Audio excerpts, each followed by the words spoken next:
Hello, in this Togile demo, learn how to fully customize your report dashboard, from adding and removing reports to resizing, reordering, and redirecting them with ease.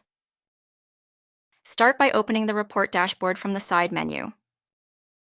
Click the Edit button to enter customization mode. Click on the Add Report drop-down to choose a report to display. Select a report from the list you'd like to add to the dashboard. Then click Add.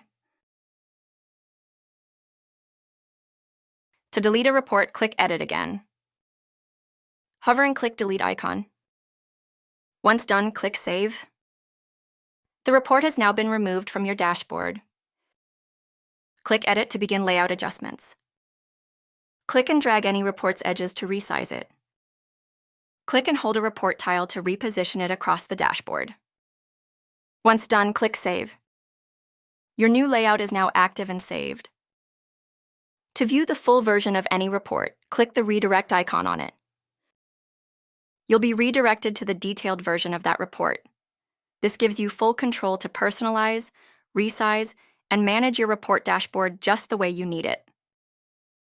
With just a few clicks, your Togile dashboard becomes fully tailored to your workflow for faster insights and smarter decisions. Don't forget to subscribe for more Togile tips and product demos.